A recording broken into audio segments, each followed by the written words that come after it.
ബീഹാർ നിയമസഭാ തെരഞ്ഞെടുപ്പിന്റെ രണ്ടാം ഘട്ട വോട്ടെടുപ്പിൽ വൻ പോളിംഗ് 60%-ലേറെയാണ് 3 മണി വരെ വോട്ട് രേഖപ്പെടുത്തിയത്.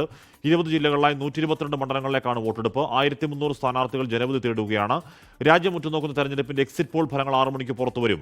ശ്രീനാഥ് ചന്ദ്രൻ ബീഹാറിലെ പാറ്റ്നയിൽ ചേരുന്നു. ശ്രീനാഥ്, ആദ്യഘട്ടത്തിലും ബീഹാർ ഇതുവരെ കാണാത്ത വിധമുള്ള വലിയ പോളിംഗ് ശതമാനമായിരുന്നു. രണ്ടാം ഘട്ടത്തിലെ കൂട്ടുമ്പോൾ ഏതാണ്ടൊരു 8% അധികം പോൾ ചെയ്തിട്ടുണ്ടെങ്കിൽ എന്താണ് അതിന്റെ സൂചന തുടങ്ങിയ ചർച്ചകളൊക്കെ 6 മണി കഴിയുമ്പോൾ തുടങ്ങാൻ പോകുന്നു. ശ്രീനാഥ്,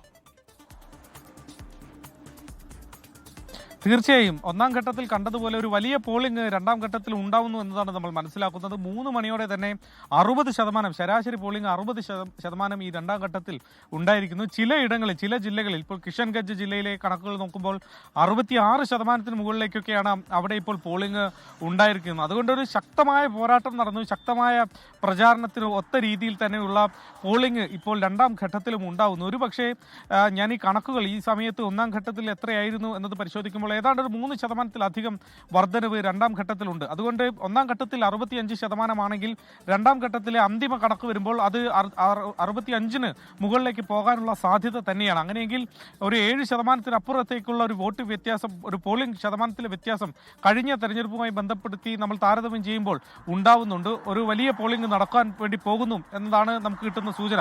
അങ്ങനെയെങ്കിൽ അത് ആരെ തുണയ്ക്കും എന്ന കാര്യത്തിൽ ആദ്യഘട്ടത്തിൽ ഉണ്ടായ പോലെ തന്നെയുള്ള ഒരു ആശയക്കുഴപ്പം മുന്നണികൾക്കുള്ളിൽ തന്നെയുണ്ട്. ഭരണത്തിന് അനുകൂലമായ, ഈ നിതീഷ് കുമാറിന് അനുകൂലമായി സ്ത്രീകൾ കൂട്ടത്തോടെ എത്തി വോട്ട് ചെയ്തതാണ് ഈ പോളിംഗ് ശതമാനം ഉയരാനുള്ള കാരണം എന്നത് അറിയേണ്ടിയിരിക്കുന്നു. NDA ക്യാമ്പുകളിൽ ആ തരത്തിലുള്ളൊരു വിലയിരുത്തലുണ്ട്. അതുകൊണ്ടാണ് ഇന്നലെ പെട്ടെന്ന് നിതീഷ് കുമാർ തന്നെയാണ് മുഖ്യമന്ത്രി സ്ഥാനാർത്ഥി എന്നുള്ള പ്രഖ്യാപനം ധർമ്മേന്ദ്ര പ്രധാൻ നടത്തിയത്. ഇന്നലെ വരെ ആരാകും മുഖ്യമന്ത്രി എന്നുള്ള കാര്യത്തിൽ കൃത്യമായ ഒരു ഉത്തരം പറയാൻ അവർ തയ്യാറായിരുന്നില്ല. നിതീഷ് കുമാറിനെ മുന്നിൽ നിർത്തുമ്പോഴും അദ്ദേഹം തന്നെയായിരിക്കും മുഖ്യമന്ത്രി സ്ഥാനാർത്ഥി എന്ന കാര്യത്തിൽ അവ്യക്തതയുണ്ടായിരുന്നു. നേരത്തെ വലിയ പോളിംഗ് ശതമാനം ഉയരുന്നുണ്ട്. സ്ത്രീകളുടെ വോട്ട് അത് നിതീഷ് കുമാറിന് 10,000 രൂപ ഇമ്പാക്ട് ഒക്കെയാണോ എന്ന് കാത്തിരുന്നതാണ്.